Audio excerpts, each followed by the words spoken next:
नमस्कार, मैं हूं शुभम शंकधर। आप देख रहे हैं मनी 9। रविवार की सुबह 11:15 बजे का समय मैं हाजिर हूं आपके फेवरेट शो इकोनॉमिकम के साथ। स्टूडियो में मेरे साथ जुड़ गए हैं मनी 9 के एडिटर अंशुमान तिवारी जी। सर, बहुत स्वागत है आपका इकोनॉमिकम में। आज के इकोनॉमिकम में चर्चा होगी अर्थात पर, उसके बाद सवाल जवाब, किस्सों का एक खास सिक्का भी खनकेगा और चलते चलते आपकी इनकम से जुड़े मसले हल करने वाले मनी 9 के कुछ नए प्रोग्राम्स के बारे में अंशुमान जी आपको बताएंगे। तो शुरुआत करते हैं सबसे पहले अर्थात से। आज का अर्थात बहुत खास है क्योंकि आज अंशुमान जी ने अर्थात में जो लिखा है उसे पढ़ने के बाद मैं हैरत में पड़ गया, और यकीन मानिए ये शो खत्म होगा उसके बाद आप भी हैरत में पड़ जाएंगे।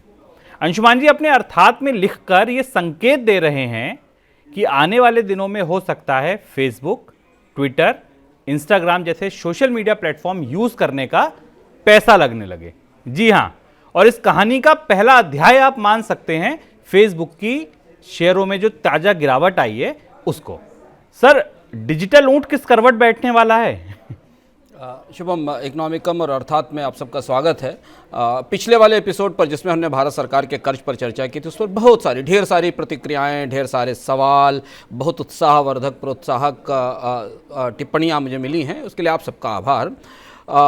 हम घाटों की दुनिया से निकलकर फेसबुक के घाटे की दुनिया में चलते हैं, सरकार के घाटे से निकलकर। और वहाँ अनीस सुल्ताना का एक शेर है कि हमारी बेखबरी है सज़ा हमारे लिए है, हमारी बेखबरी है सज़ा हमारे लिए, अंधेरी राहों में उगते हैं सारे हंगामे। ये जो पूरा हंगामा पिछले सप्ताह हमने देखा कि फेसबुक के शेयर की गिरावट का हुआ, ये एक शुरुआत थी। हुआ सिर्फ इतना, अगर जिसकी तरफ शुभम ने इशारा किया कि क्या फेसबुक, ट्विटर, यूट्यूब जैसी सेवाएं हमसे पैसा मांगेगी। हाँ, इंस्टाग्राम ने अमेरिका में अपने पेड फीचर का ट्रायल शुरू कर दिया है, और वो उस पेड फीचर के ट्रायल का मतलब ये है कि कई सारे लोग जो अपने फॉलोअर्स जुटाएंगे उनके लिए एक पेड सुविधा भी उपलब्ध होगी। ये कब तक आएगा, भारत में इसकी क्या प्रतिक्रिया होगी, ये बात की बात है। लेकिन ये ट्रायल जनवरी में शुरू हुआ। फेसबुक के हंगामे की भूमिका उससे पहले तैयार हो चुकी थी। हुआ सिर्फ इतना ही शुभम कि एप्पल ने अपने मोबाइल ऑपरेटिंग सिस्टम में थोड़ा सा फेरबदल किया, छोटा सा फेरबदल किया, और फेसबुक को एक साल में $10 अरब का नुकसान हो गया। $10 अरब का, यानी फेसबुक की एक साल की कमाई से एक बायजू से एक स्विगी निकल गई। भारत का एक डेकाक्रॉन जितना बड़ा है उतना फेसबुक की कमाई से एक साल में निकल गया। फेसबुक को अपने इतिहास में पहली बार यूजर्स की संख्या में गिरावट झेलनी पड़ी, और फेसबुक गिरा तो शेयर बाजार के निवेशकों ने पिंटरेस्ट, ट्विटर जैसी सारी सोशल मीडिया कंपनियों की खूब पिटाई की कि फेसबुक का ये अकेले मामला नहीं था, यह मामला कुछ ज़्यादा बड़ा था जो एप्पल के एक बड़े बदलाव से शुरू होता था। तो सर, एप्पल ने ऐसा कौन सा बदलाव कर दिया? पहली बात तो एप्पल के तार और फेसबुक से कैसे जुड़े, और एप्पल ने ऐसी कौन सी आज़ादी दे दी, ऐसा कौन सा बदलाव कर दिया कि डिजिटल दुनिया में एकदम कोहराम सा मच गया? फेसबुक का स्टॉक गिरना, $10 बिलियन का फेसबुक को नुकसान होना, वो भी उस दौर में जबकि पूरा 2 साल 2.5 साल पूरी दुनिया सिर्फ डिजिटल सांस ले रही थी, सिर्फ डिजिटल सेवाओं का इस्तेमाल कर रही थी, घरों में बंद थी। उस दौरान फेसबुक को इतना नुकसान होना और ये मानना कि इंस्टाग्राम काफ़ी पॉपुलर हुआ, लोगों ने उसको ज्वाइन किया। उस समय हुआ ये कि एप्पल ने अपने iOS ऐप का जो नया ऑपरेटिंग सिस्टम जारी किया, जो उसका नया वर्जन जारी किया शुभम, उसमें उन्होंने एक ऐप ट्रैकिंग ट्रांसपेरेंसी इंट्रोड्यूस कर दी। एक ऐसा प्रावधान कर दिया, एक ऐसी सुविधा दे दी अपने ग्राहकों को जिसके जरिए वे ये तय कर सकते हैं कि उनका डिजिटल व्यवहार जानने का अधिकार कंपनियों को हो या ना हो, या उनकी सूचनाएं किसे बेची जा सकें। यानी मतलब ये समझिए कि अगर आप इंटरनेट पर होटल तलाश रहे हैं अपने मोबाइल से, तो आप ये तय कर सकते हैं कि उस होटल की तलाश के बाद होटल के विज्ञापन आपकी टाइमलाइन पे बरसने ना लगे। आप चाहें तो रोक सकते हैं कि होटल की डील्स जो आपको ऑफर की जाती हैं ये ना मिले। ये एक टूल के जरिए काम होता है जिसको आइडेंटिफायर फॉर एडवर्टाइजर्स कहते हैं, IDF नाम का ये टूल है। फेसबुक जैसे जो सोशल मीडिया कंपनीज हैं वो मोबाइल पर हमारे डिजिटल व्यवहारों का अध्ययन करने के लिए इसका टूल का इस्तेमाल करती हैं। एप्पल 2012 में इसे लेकर आई थी, जिसके जरिए हमारा डेटा, उपयोगकर्ताओं का डेटा सोशल मीडिया कंपनियों को शेयर किया जाता था, जिससे हमारे खरीद, हमारे कंजम्पशन, हमारी चॉइसेस, हमारी सर्च, हमारी ज़रूरतों की जानकारी उनके पास तक आती थी। इसे हम आमतौर पर सोशल मीडिया की ज़बान में शुभम टारगेटेड एडवर्टाइजिंग कहते हैं। और यहाँ से एडवर्टाइजिंग मास से निकलकर टारगेटेड लेवल पर आ गई। एडवर्टाइजिंग का एक ये कि आपने एक बिलबोर्ड लगा दिया, उसको किसने देखा किसने नहीं देखा ये आपको पता नहीं है, क्योंकि वो ये मास एडवर्टाइजिंग होती थी। टारगेटेड एडवर्टाइजिंग का मतलब ये है कि आपका होटल की डील का विज्ञापन सिर्फ उसके पास पहुंचेगा जो होटल खरीदना चाहता है, या जो अमेजन के ऊपर अपने लिए गारमेंट खरीदने की कोशिश कर रहा है, उसके पास गारमेंट का विज्ञापन पहुंचेगा। रिपोर्ट्स कहती हैं शुभम कि 90% रेवेन्यू फेसबुक का इसी टारगेटेड एडवर्टाइजिंग से आता है। 90% रेवेन्यू फेसबुक का इसी टारगेटेड एडवर्टाइजिंग से आता है। और इसलिए जैसे ही एप्पल ने अपने iOS में ऐप ट्रैकिंग ट्रांसपेरेंसी इंट्रोड्यूस की, फेसबुक के पैर लड़खड़ा गए बाजार में, और फेसबुक को बाजार में ऐसी बुरी मार झेलनी पड़ी। सर, एप्पल ने ऐसा किया क्यों? अच्छा, मतलब अचानक क्या इसकी पृष्ठभूमि क्या? ऐसा नहीं हुआ होगा कि अचानक कंपनी ने सोचा और ऐसा कर दिया। ऐसा करना क्यों पड़ा एप्पल को? दरअसल इस फैसले से पूरे बाजार की चूलें हिल गई, और ये बात शुरू होती है कोविड के साल 2020 से, जब हम कोविड की खबरों से ज़्यादा जूझ रहे थे। पूरी दुनिया डिजिटल साधनों का इस्तेमाल कर रही थी और कोविड हमारे चारों तरफ था। उस समय एक बड़ा फैसला आया यूरोप में, जिसने पूरी दुनिया के डिजिटल कारोबार के तौर तरीकों को सिरे से उलट पलट दिया। और ये सबसे बड़ा डिस्रप्शन था पिछले 10 सालों में, जिसने डिजिटल मार्केट के पूरे बिजनेस मॉडल को शेक कर दिया। वो मामला क्या था? एक मामला था यूरोपियन अदालत में, data protection commissioner versus Facebook Ireland versus Maximilian Schrems. इस मामले में यूरोपियन अदालत ने यह फैसला दिया कि यूरोप की जो डेटा प्रोटेक्शन अथॉरिटी हैं, हमें पता है कि यूरोप में GDPR नाम की एक व्यवस्था है, जनरल डेटा प्रोटेक्शन रूल्स हैं, और उन जनरल डेटा प्रोटेक्शन रूल के तहत डेटा प्रोटेक्शन अथॉरिटी बनाई गई हैं। हमारे यहाँ कब बनेंगी हमें पता नहीं, हम लोग अभी डेटा प्रोटेक्शन अथॉरिटी के बारे में चिंता या फिक्र भी नहीं करते हैं। पर यूरोप में वो जो अथॉरिटी थी, उन अथॉरिटी को यूरोप की अदालत ने ये छूट दे दी कि वे कोई भी सोशल मीडिया कंपनी या कोई भी ई मार्केटिंग कंपनी जो सूचनाएं कलेक्ट करती है और उसे दूसरे देश में ट्रांसफ़र करती है, खासतौर पर यूरोप से अमेरिका ट्रांसफ़र करती है, उसकी जांच पड़ताल करने का अधिकार डेटा प्रोटेक्शन अथॉरिटीज़ को होगा। ध्यान रखने की बात है शुभम कि फेसबुक, अमेजन, एप्पल, ट्विटर जैसी कंपनियों के लिए अमेरिका के बाद यूरोप दुनिया का सबसे बड़ा बाजार है। और यूरोप की जो इंटरकॉन्टिनेंटल या महाद्वीपीय आकार की अर्थव्यवस्थाएं हैं, वहाँ सबसे बड़े रेवेन्यूज इन कंपनियों को मिलते हैं। दोनों ज्योग्राफीज के बीच, यूरोप की ज्योग्राफी और अमेरिका की ज्योग्राफी के बीच प्राइवेसी के नियम बिल्कुल अलग अलग हैं। और अमेरिका में प्राइवेसी के नियम काफ़ी सख्त हैं, यूरोप में प्राइवेसी के नियम थोड़े ढीले हैं। GDPR आने के बाद, जनरल डेटा प्रोटेक्शन राइट्स आने के बाद उनमें कुछ बदलाव हुआ है। दोनों के बीच एक प्राइवेसी शील्ड काम करती है, जिसे सेफ हार्बर एग्रीमेंट कहते हैं। इसके तहत ये जो कंपनियां थी, फेसबुक, एप्पल, अमेजन जैसी कंपनियां थी, उसका फ़ायदा लेकर बहुत सारी सूचनाएं यूरोप के लोगों के बारे में कलेक्ट करती थी और उसका मार्केटिंग में इस्तेमाल करती थी, उसे कंपनियों को उन सूचनाओं को बेचती थी। माना यह जा रहा है शुभम कि यूरोपीय अदालत के इस फैसले के बाद ये पूरी ट्रांसफर प्रक्रिया अवैध हो गई है, इल्लीगल हो गई इस प्रक्रिया के बाद। अब इस प्रक्रिया में यूरोप की डेटा प्रोटेक्शन अथॉरिटी के पास इतने अधिकार आ गए हैं कि वो किसी भी समय एप्पल, फेसबुक, ट्विटर से पूछ सकते हैं कि वो ऐसा क्यों कर रहे हैं। और ये वो वजह थी जिसने एप्पल को पहली बार आगे बढ़कर हमारी आपकी प्राइवेसी बचाने की फिक्र करनी शुरू की, जो एक्चुअली प्राइवेसी चुराने के या प्राइवेसी बेचने के बिजनेस में है। जो हमारी प्राइवेसी या हमारी सूचनाएं बेचते हैं, वहां एप्पल को ये अधिकार देना पड़ा कि अगर आप चाहें तो आपको ऐप ट्रैक करेगा और आप नहीं चाहें तो आपके व्यवहारों को ऐप ट्रैक नहीं करेगा। ये वो थी उथल पुथल, जिस उथल पुथल का असर 2020 में यूरोपियन अदालत से उठा और जिसका इवेंचुअली हमें असर या जिसका नतीजा हमें फेसबुक के शेयर की गिरावट के तौर पर दिखाई दिया। तो सर, ये आदेश तो बिल्कुल बम की तरह गिरा होगा, मतलब जहां ये कोर्ट से निकला होगा कंपनियां हिल गई होंगी। कंपनियां हिल गई और हुआ ये कि इसके तुरंत बाद जैसे ही अधिकार मिला यूरोप के डेटा प्रोटेक्शन अथॉरिटी को, शुभम उन अथॉरिटीज़ ने नए नियम बना दिए जीडीपीडीआर के तहत डेटा प्रोटेक्शन के। यह था कि कंपनी अगर इसका उल्लंघन करती तो उसे भारी जुर्माना देना पड़ेगा। और यूरोप में जीडीपीडीआर को दुनिया में मॉडल इसलिए माना जा रहा है कि वह जुर्माने बहुत भारी हैं। जुर्माने बहुत भारी, बिल्कुल। पूरे ग्लोबल रेवेन्यू का 4% तक जुर्माना लग सकता है। अब आप कल्पना करिए कि फेसबुक, एप्पल, अमेजन का जो ग्लोबल रेवेन्यू है उसका उन्हें 4% तक जुर्माना लग सकता है।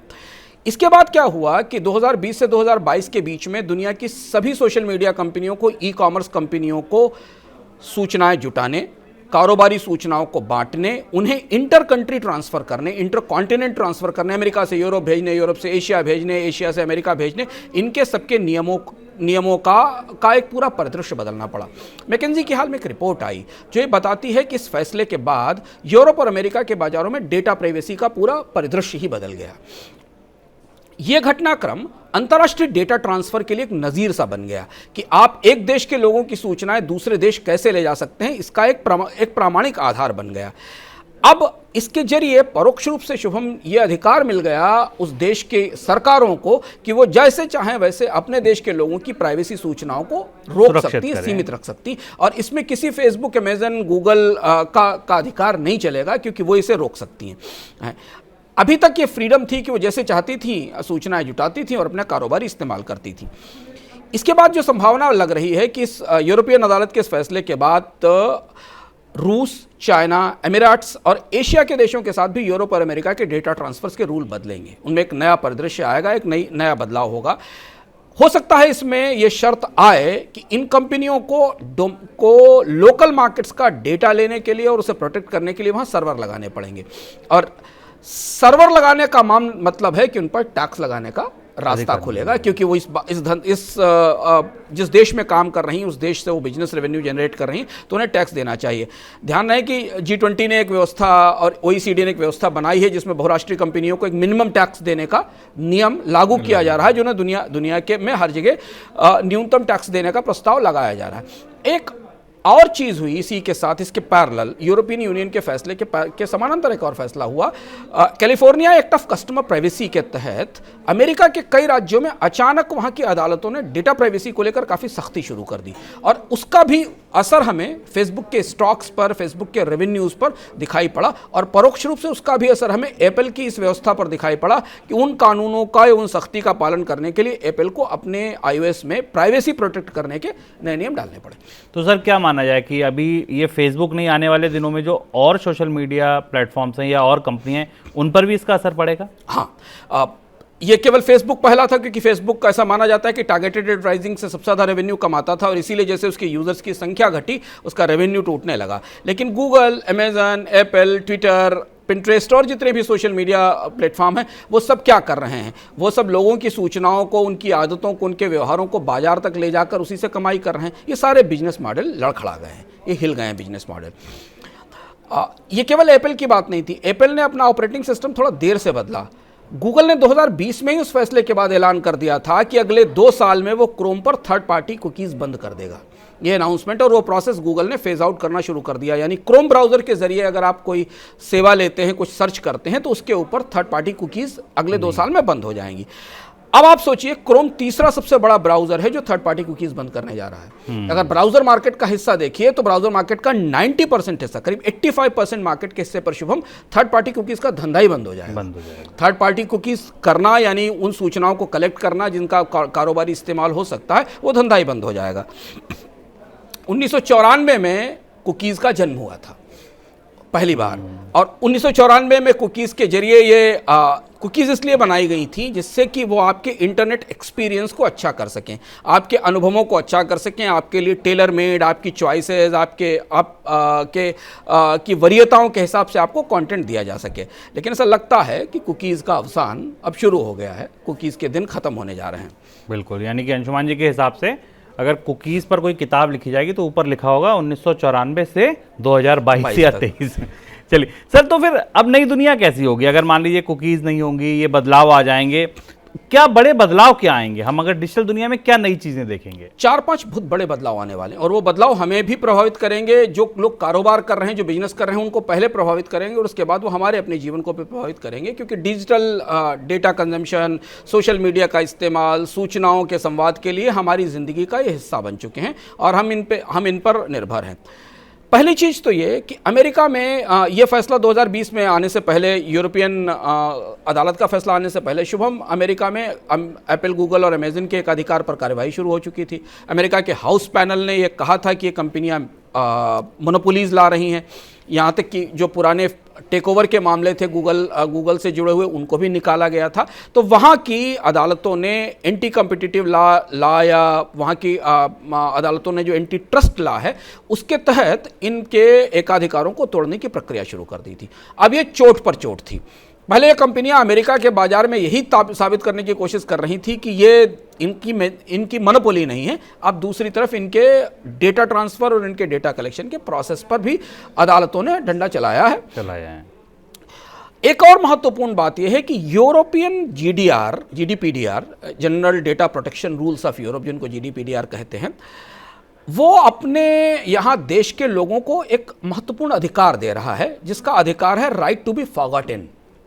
यानी अगर आप राइट टू बी फॉरगॉटन का ऑप्शन अपने मोबाइल पर या डेस्कटॉप पर चुनते हैं तो सिस्टम में फिर आपका डेटा नहीं रहेगा। ये अधिकार वो आपको दे रहे हैं।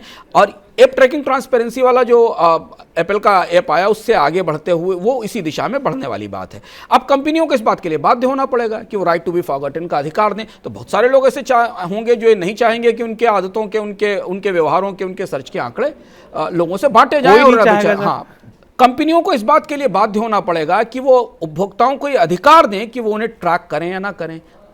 और अगर ये अधिकार उपभोक्ताओं को मिल जाएगा तो जो एप्लीकेशन का पूरा बिजनेस, जो फ्री ऐप का पूरा बिजनेस है, एप्लीकेशन आपको एक मिल रहा है, आप कोई भी एप्लीकेशन लेते हैं तो उसके लिए पैसा खर्च करते हैं, जो फ्री ऐप का पूरा जो बिजनेस है, वो पूरा बिजनेस मॉडल लड़खड़ाएगा।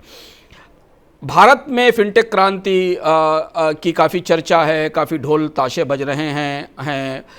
दूसरी तरफ मोबाइल से अस्पतालों तक डेटा चोरी के तमाम प्रसंग सामने आ रहे हैं कि लेकिन भारत में डेटा प्रोटेक्शन पर शुभम सरकारें बिल्कुल मौन हैं। शायद हमें, हमारी सरकारों को और हमारे देश के लोगों को समझना चाहिए कि यूरोप के लोगों की या अमेरिका के लोगों की प्राइवेसी जितनी कीमती है, उतनी ही प्राइवेसी हमारी भी कीमती है। और हमारी प्राइवेसी की भी की रक्षा के लिए वही सब होना चाहिए जो बाकी जगह हो रहा है। खैर, सबसे जो बड़ा बदलाव है वो ये कि सोशल मीडिया के पूरे बिजनेस रेवेन्यू मॉडल की बुनियाद है टारगेटेड एडवर्टाइजिंग।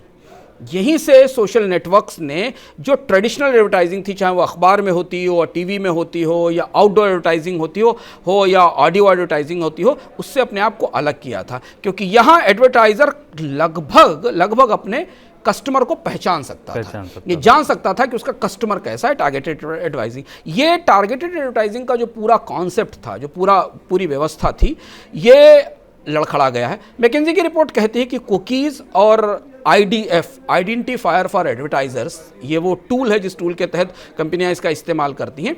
इनके दिन पूरे हो गए हैं और इनके ख़त्म होने के साथ अब कंपनियों को, सामान्य रूप से कंपनियां जो डिजिटल मार्केटिंग का इस्तेमाल करती थी, उन्हें अपनी सेवाओं की मार्केटिंग पे 10 से 20% ज़्यादा खर्च करना पड़ेगा। बिल्कुल। और ये बहुत बड़ी राशि है। यानी अगर वो अपनी सेवाओं पर आज 10 रुपये खर्च कर रही थी तो उसका खर्च उनका 10 से 20% ज़्यादा बढ़ जाएगा और ये खर्च उनकी बैलेंस शीट में दिखाई देगा। ये बात उनके लिए है जो इन एडवर्टाइजर्स का या इन सोशल नेटवर्क्स का इस्तेमाल कर रहे थे। तो और यही वजह है कि आप ये कह रहे हैं कि ये जो सोशल मीडिया प्लेटफॉर्म्स है, इसको यूज़ करने के लिए शायद पैसा भी देना पड़े। हाँ, तो अब जब पूरा रेवेन्यू मॉडल इस पर निर्भर था कि आप कुछ भी करिए, आपकी सारी सूचना GPRS के थ्रू, IDF के थ्रू, कुकीज़ के थ्रू कंपनी के पास जा रही है और कंपनी आपको ग्राहकों तक ले जा रही है। क्योंकि पूरा का पूरा जो डिजिटल अर्थव्यवस्था है वो हमारे खाने पीने, पहनने, ओढ़ने, खरीदने, बेचने, तलाशने, सुनने, कहने, इसकी जो खरबों सूचनाएं तैरती रहती हैं उन पर केंद्रित है। और इसीलिए हम प्रोडक्ट हैं, हम बिकते हैं क्योंकि सर्विस फ्री है। क्योंकि हमें जो सेवा मिल रही है वो फ्री है, चाहे वो इंस्टाग्राम हो, चाहे वो ट्विटर हो या फेसबुक हो, तो वो हम बेचे जा रहे हैं परोक्ष रूप से। जब भी कोई सर्विस या कोई उत्पाद फ्री होता है तो जो ग्राहक है वही उत्पाद बन जाता है, वही बिकता है। इन्हीं को बेच के गूगल, जोमेटो, पेटीएम, फेसबुक हमें ऐसे लोक में ले जाते हैं जहां हम आंख बंद करके अपना डेटा इनके क्लाउड पर डाल देते हैं। हम अपनी सारे ह्यूज डेटा की रिस्पॉन्सिबिलिटीज़ इनके ऊपर छोड़ देते हैं और इसका कोई पैसा नहीं लेते। दुनिया भर के डेटा कलेक्ट करके अपने पास रखते हैं और उसके बदले वो हमारी सूचनाओं को दुनिया में बेचते हैं। अब ये जो पूरा बिजनेस मॉडल है ये लड़खड़ा रहा है। कम से कम इन 2 बड़े घोषणाओं के संदर्भ में देखें और फेसबुक के स्टॉक्स की गिरावट और फेसबुक के भीतर जो चल रहा है उसे समझने की कोशिश करें। अगर हमारी निजता के आग्रह मजबूत होते चले गए शुभम, जो हो ही रहे हैं, क्योंकि निजता को बढ़ाने के आग्रह अमेरिका और यूरोप में कानूनी तौर पर इन कंपनियों को पर लगाए जा रहे हैं और उनको बाध्य किया जा रहा है, तो फिर इंटरनेट पर मुफ्त सेवाओं का पूरा संसार बदल जाएगा। फिर आपको कोई मुफ्त सेवा क्यों देगा? क्योंकि जो न्यू इकोनॉमी की बुनियाद थी, जिस हम न्यू इकोनॉमी की बात करते थे, वो इसलिए खड़ी हो पाई कि वो ओल्ड इकोनॉमी की तुलना में एक बहुत बड़े मेरिट के साथ खड़ी थी कि ओल्ड इकोनॉमी में मिलने वाली हर चीज़ का पैसा हमें देना पड़ता था। न्यू इकोनॉमी में हमें हर सुविधा, बाजार तक जाने की हर सुविधा मुफ्त मिलती थी। वो जो बिजनेस मॉडल है वो लड़खड़ा रहा है। फेसबुक में के राजस्व में गिरावट से हमें इसका संकेत मिल गया है। हमारी निगाह है कि ट्विटर पर और बाकी जो सोशल मीडिया कंपनी या डिजिटल कंपनियां, उनके नेटवर्क्स पर क्या होगा। भारतीय अर्थव्यवस्था में, भारत में अभी सरकारें डेटा प्रोटेक्शन को लेकर गंभीर हैं नहीं, तो यहाँ कंपनियों के ऊपर ऐसे दबाव नहीं है। लेकिन कब तक, किस समय तक दबाव होगा, लोग मांग करेंगे और यहाँ भी सरकारों को वो नियम बनाने पड़ेंगे जो भारत में प्राइवेसी को प्रभावित करेंगे। और प्राइवेसी अगर बढ़ाई जाएगी तो उसका असर भारत की जो कंपनियां, न्यू इकोनॉमी की कंपनियां हैं, चाहे वो स्टार्टअप्स हों या वो ई कॉमर्स डिलीवरी प्लेटफॉर्म, उन पर भी असर पड़ेगा। हम कह नहीं सकते कि क्या गूगल, इंस्टा, अमेजन, फेसबुक से की मुफ्त सेवाओं का युग खत्म होने के करीब है या तत्काल खत्म हो जाएगा, लेकिन इसकी उल्टी गिनती अब शुरू हो गई है। बिल्कुल। और निश्चित तौर पर अंशुमान जी की पूरा अर्थात सुनने और पढ़ने के बाद मुझे भी ये लग रहा है कि इनकी उल्टी गिनती अब शुरू हो चुकी है। और मुझे लगता है कि आपको इसको सुनने के बाद निश्चित तौर पर आपके दिमाग में बहुत सारे सवाल तैर रहे होंगे और मैं अंशुमान जी से आग्रह करूंगा कि सर अगला अर्थात थोड़ा सा छोटा लिखिएगा जिससे कि सवाल ज़्यादा ले पाऊँ, क्योंकि हम समय की वजह से सवाल 1 या 2 ही ले पाते हैं। आज का सवाल सर जो है वो हमारे पिछले अर्थात से जुड़ा है। वो हमने लोगों से टैक्स की और कर्ज की बात की थी, तो मोनू राजपूत पूछ रहे हैं, वे जानना चाहते हैं कि सरकार टैक्स का नेट क्यों नहीं बढ़ाती और ज़्यादा लोगों से टैक्स क्यों नहीं लेती है। टैक्स का नेट 2 तरह से है। मोनू राजपूत का सवाल शायद डायरेक्ट टैक्स की तरफ है, क्योंकि डायरेक्ट टैक्स के तो नेट में सारे लोग हैं, जो मतलब न्यूबॉर्न बेबी से लेकर और बुजुर्ग तक सारे लोग इनडायरेक्ट टैक्स के नेट में हैं। और परोक्ष कर या प्रत्यक्ष कर या जीएसटी या वैट देने वाले सारे लोग हैं। हम डायरेक्ट टैक्स के नेट की बात करते हैं। यहाँ 2 बड़ी दुविधाएं हैं। डायरेक्ट टैक्स के नेट की समस्या ये है कि भारत में एक बहुत बड़ी आबादी की आय ही टैक्स की न्यूनतम सीमा से नीचे है। जहां से हम टैक्स की छूट की सीमा शुरू करते हैं, टैक्स की गणना शुरू करते हैं, उससे नीचे अगर आप एनएसएसओ के सर्वे देखिए, आप नीति आयोग के सर्वे देखिए, आप आइस 360 की रिपोर्ट देखिए, तो भारत में अधिकांश लोग टैक्स के नेट के दायरे के लायक आय ही नहीं रखते हैं और इसलिए सरकारें उनकी खपत निचोड़ती हैं। ये एक बड़ी चुनौती है। अब यहाँ दूसरा इशारा इस तरफ है कि कुछ ऐसे लोग हैं जिनकी आय तो ऊंची है पर वो टैक्स के दायरे से बाहर हैं। ऐसे गलियारे हैं, ऐसे पेचदार रास्ते जिनसे बचकर निकल जाते हैं, जैसे एग्रीकल्चर इनकम है, जैसे फार्मर इनकम है। इस पर बहसें होती हैं और वापस लौट जाती हैं। सरकारें ना तो इस पर खुलकर बहस करने की साहस करती हैं, ना वो आंकड़े देती हैं जिस पर बहस हो सके। और अब ऐसी परिस्थिति में जबकि काफ़ी संवेदनशीलता है मंदी और बेकारी के बीच में, तो डायरेक्ट टैक्स का नेट बढ़ाने की संभावना सरकार के पास सीमित है। लेकिन इनडायरेक्ट टैक्स का नेट बढ़ता जा रहा है, वहां नए टैक्स लगते जा रहे हैं, ये लगातार दिख रहा है। बिल्कुल। अगला सवाल सर शिल्पी अग्रवाल का है। वो ये पूछ रही हैं कि सरकार ने बजट में 80C की लिमिट क्यों नहीं बढ़ाई और सरकार ऐसा क्यों नहीं करती है। अगर ऐसा करेगी तो ज़्यादा लोग सेविंग करेंगे, सरकार को कर्ज भी कम लेना पड़ेगा, तो 80C का नेट क्यों नहीं बढ़ता है। 7 साल या मुझे लगता है 8 साल करीब हो गए, 80C की लिमिट नहीं बढ़ाई गई है। 80C बड़ा उलझा पेचीदा प्रोविजन है। जैसे ही आप 80C की सीमा बढ़ा देंगे, एक बड़ा हिस्सा फिर छूट के दायरे से, इनकम टैक्स के दायरे से बाहर हो जाएगा, क्योंकि जैसे आप सीमा बढ़ाएंगे तो जिन लोगों को आप इनकम टैक्स के दायरे में लेकर आए उन्हें वो बाहर निकल जाएंगे। और दूसरी बात ये कि सरकार को अच्छी तरह से ये मालूम है, हमने अपने इकोनॉमिकम के एक एपिसोड में चर्चा भी की थी कि जो टैक्स में रियायत की बात करते हैं उन्हें पता है कि 80C का फ़ायदा 40-45 लाख लोगों से ज़्यादा को नहीं मिलता है, और अगर इसकी सीमा बढ़ा देंगे तो और भी कम हो जाएगा, क्योंकि वही लोग जो बचत करते हैं। और तीसरी चीज़ है कि 80C का ढांचा बदलना ज़रूरी, इसकी सीमा बढ़ाने के बजाय, क्योंकि 80C में अधिकांश जिन चीज़ों पर आपको टैक्स की रियायत मिलती है उसका सरकार से कोई सीधा लेना देना नहीं है, बिल्कुल उस पर सरकार को टैक्स नहीं मिलता है। तो इसलिए सरकार को तो केवल ये है कि प्रोविडेंट फंड में अगर आप थोड़ा पैसा लगा देते हैं, लेकिन प्रोविडेंट फंड में अगर सरकार आपकी बचत को प्रोत्साहित करेगी तो वहाँ 8%, 7.5-8% का ब्याज देगी आपको। उससे सस्ता तो बॉन्ड मार्केट है, यहाँ से आप 6% से ब्याज दे सकते हैं। तो हम जिन बचतों को प्रोत्साहित करने की बात करते हैं 80C के तहत, उन बचतों पर सरकार की लागत सामान्य से काफ़ी ज़्यादा है। 80C के स्ट्रक्चर में जो छूट हमको मिलती है, उनमें फीस की छूट है या बाकी छूट है, वो एक्चुअली एक्सपेंडिचर्स हैं हमारे, वो एक्सपेंसेस हैं, वो हमारी सेविंग्स नहीं है जिन पर छूट मिलती है।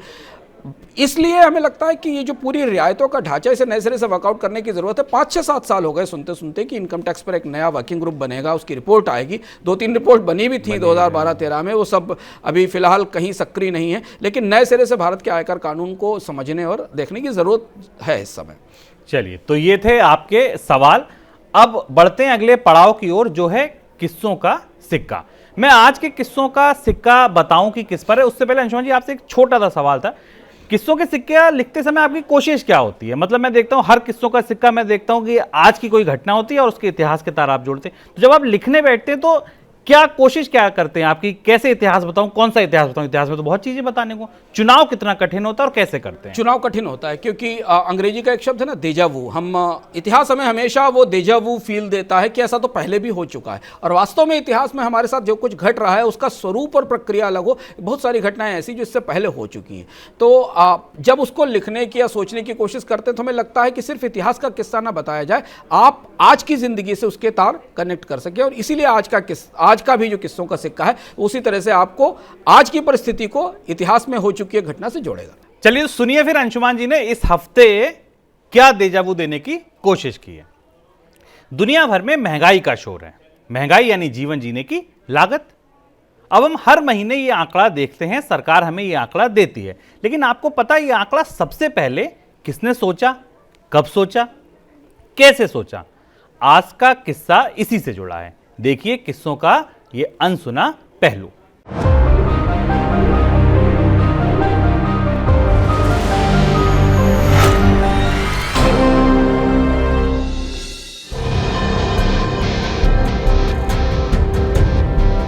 क्या आपने सुना कि बैंक ऑफ इंग्लैंड के मुखिया एंड्रू बेली ने क्या कहा? बेली साहब ने फरमाया कि अब ब्रिटिश लोगों को तनख्वाह बढ़ने की उम्मीद छोड़ देनी चाहिए, क्योंकि महंगाई की आग भड़क चुकी है। अगर वेतन बढ़े तो जिंदगी जीने की लागत और बढ़ जाएगी। ब्रिटेन में जीवन जीने की लागत 3 दशक के सबसे ऊंचे स्तर पर है। महंगाई इस कदर बढ़ी है कि सरकार के पैर कांप उठे हैं। बैंक ऑफ इंग्लैंड ने साल में 2 बार कर्ज महंगा कर दिया। यूरोप और अमेरिका में महंगाई लौटी तो हर तरफ खौफ खौल उठा है। यह जिंदगी जीने की लागत ही तो है जो किसी अर्थव्यवस्था को सुखद या तकलीफदेह बनाती है। पलटते हैं इतिहास के पन्ने, खनक उठते हैं किस्सों के सिक्के। 16वीं सदी में यूरोप में कई दूरगामी बदलाव हो रहे थे। आबादी बढ़ रही थी तो गेहूं का नया बाजार उभर रहा था। 16वीं सदी के मध्य तक यूरोप में गेहूं की कीमतों में अंतर्देशीय फर्क लगभग खत्म हो गया था। मांग बढ़ी तो सामंतों के लिए गेहूं कमाई वाली प्रमुख आर्थिक गतिविधि बन गई। यही वह दौर था जब फ्रांस में कई बार मुद्रा अवमूल्यन हुए। मध्ययुग के उस दौर तक अर्थव्यवस्था में सोने चांदी जैसी कीमती धातुओं की बड़ी कमी थी। अमेरिका में जब नई तकनीकें आईं तो चांदी की आपूर्ति बढ़ी और यूरोप का मौद्रिक ढांचा बदलने लगा। यह महंगाई या कीमतें बढ़ने का पहला दौर था। इतिहास से हमें मिलने वाली रोशनी इतनी साफ नहीं है कि यह बताया जा सके कि यह पहली महंगाई मांग बढ़ने से आई थी, यानी गेहूं की कीमतें बढ़ने से, या उस मौद्रिक उठापटक की देन थी जो 16वीं सदी में हुई। लेकिन यह तय है कि 16वीं सदी में कीमतें बढ़ने लगी थी। यही वह वक्त था जब स्पेन में गेहूं पर टैक्स लगा, उत्पादन कम होने लगा तो गांव खाली होने लगे। इस महंगाई का फायदा सामंतों को हुआ, जिन्होंने 17वीं सदी में नए शहरों में नई अर्थव्यवस्था बनानी शुरू की। लेकिन 16वीं सदी का यही घटनाक्रम 17वीं सदी में स्पेन के पतन का कारण भी बना। तो यहाँ तक आते आते उत्पादों की कीमतें आर्थिक फैसलों का बड़ा आधार बन चुकी थी। महंगाई की रोशनी में जीवन जीने की लागत नापने का काम बस शुरू होने वाला था। ब्रिटेन और यूरोप की सरकारें मानो बिशप विलियम फ्लीटवुड के रिसर्च का इंतजार कर रही थीं। आप सोच रहे होंगे कि फ्लीटवुड कोई दिग्गज अर्थशास्त्री रहे होंगे। हरगिज नहीं साहब, फ्लीटवुड तो पादरी थे, धर्म की शिक्षा देते थे। इतिहास में उनकी एक जरा ऐसी वैसी पहचान भी है। फ्लीटवुड अफ्रीका में धर्म परिवर्तन के अभियानों से जुड़े रहे थे। अलबत्ता दुनिया ने उन्हें धर्म गुरु के तौर पर नहीं, बल्कि पॉलिटिकल अर्थमेटिशियन के तौर पर जाना। चौंकिए मत, यह पॉलिटिकल अर्थमेटिशियन कोई आज के चुनाव आंकड़ा विशेषज्ञ नहीं होते थे। फ्लीटवुड तो पुराने आंकड़ों को पढ़कर नई नीतियों की राह बनाने वाले बौद्धिक थे, और इसके लिए उनका बड़ा सम्मान था। जिंदगी की लागत को सामानों की कीमत से जोड़ने के आंकड़ों के वे पहले विशेषज्ञ थे। लेकिन महंगाई से जीवन की लागत के उनके अध्ययन की शुरुआत बड़े ही दिलचस्प ढंग से हुई। फ्लीटवुड ने ऑक्सफोर्ड यूनिवर्सिटी में वजीफे या फेलोशिप की पात्रता का अध्ययन किया, जो 15वीं सदी से दी जा रही थी। फ्लीटवुड खुद किंग्स कॉलेज के फेलो थे, जो तत्कालीन किंग हेनरी 6 ने स्थापित किया था। ऑक्सफोर्ड की स्थापना भी किंग हेनरी ने की थी। फ्लीटवुड ने निष्कर्ष दिया कि यदि किसी फेलो या छात्र की आय 1706 में 5 पाउंड हो जाती है, तो ऑक्सफोर्ड से उसका वजीफा बंद हो जाना चाहिए, क्योंकि अब वह वजीफा पाने की इनकम लिमिट से यानी आय सीमा से बाहर हो गया है। दरअसल फ्लीटवुड ने गेहूं, मीट, कपड़ा आदि की कीमतों का विशद अध्ययन किया था। उन्होंने 15वीं सदी और 17वीं सदी में इनकी कीमतों के अंतर की गणना की। विलियम फ्लीटवुड का निष्कर्ष था कि 15वीं सदी का 5 पाउंड 17वीं सदी के 25 पाउंड के बराबर है। यानी कोई व्यक्ति यदि 15वीं सदी में 5 पाउंड की कमाई कर रहा था, तो 17वीं सदी में वह कमाई 25 पाउंड मानी जानी चाहिए। फ्लीटवुड का यह सिद्धांत क्रॉनिकन प्रेसियोसम के नाम से जाना गया। करीब 1707 खंडों वाला फ्लीटवुड का यह अध्ययन दुनिया में महंगाई के सूचकांक का सबसे पहला व्यवस्थित रिसर्च था। यही आज के थोक व खुदरा मूल्य सूचकांकों का जनक है। कॉस्ट ऑफ लिविंग इंडेक्स के सिद्धांत इसी की रोशनी में गढ़े गए, जो पूरी दुनिया में जिंदगी जीने की लागत की पैमाइश करते हैं। इसी सूचकांक यानी जीवन जीने की लागत में रिकॉर्ड बढ़ोतरी पर ब्रिटेन की सरकार और बैंक ऑफ इंग्लैंड कांप उठे हैं। तो यह था किस्सों का नया सिक्का। अगले सप्ताह लेकर आएंगे एक और कहानी। आप बने रहिए मनी 9 के साथ। तो ये था आज का किस्सों का सिक्का, और चलते चलते बात आपकी इनकम की, और इनकम से ज्यादा जरूरी है खर्च के बारे में जानना और समझना।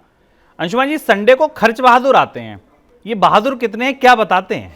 हाँ शुभम, हम जब अपने कार्यक्रमों की योजना बना रहे थे मनी 9 पे, तो हमें लगा कि एक सबसे महत्वपूर्ण हिस्सा हमारी ज़िंदगी का खर्च है, स्पेंडिंग है और जिस पर हमारे पास लोगों को जानकारी देने के लिए लोगों के पास सूचनाओं की कमी है।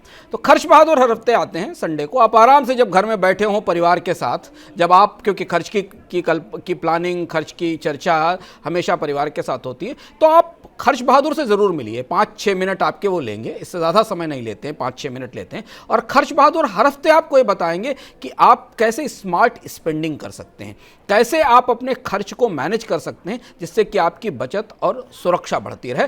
खर्च बहादुर के साथ ही हम कुछ और भी इस तरीके के एपिसोड लेके आए। आप हमारे यूट्यूब चैनल पर जाकर देख सकते हैं, जहां हम टैक्स पर बात करते हैं, जिसका नाम बुरा ना मानो टैक्स है। टैक्स का बुरा नहीं मानना चाहिए, सरकारें टैक्स लगाती ही हैं। कैसे उसकी प्लानिंग की जाए। और इसके साथ सर, इस बार तो गुल्लू गुप्ता जी का जीडीपी भी खूब भिड़ा। हाँ, और इसके साथ इस बार हमने गुल्लू और गुप्ता जी के जीडीपी की तुलना कराई थी, वो भी आप मनी 9 के यूट्यूब चैनल पर जाकर देख सकते हैं। बिल्कुल, तो पूरा सैटरडे संडे पैक है मनी कॉमिक के साथ, बुरा ना मानो टैक्स है के साथ, मकान दुकान के साथ, इकोनॉमिकम के साथ। इस इकोनॉमिकम के इस शो में इतना ही। अंशुमान जी, बहुत शुक्रिया आपका आज जुड़ने के लिए। अगले हफ्ते फिर नए अर्थात के साथ, नई इनकम की बात के साथ, नए किस्सों के सिक्के के साथ मैं आऊंगा। तब तक के लिए नमस्कार।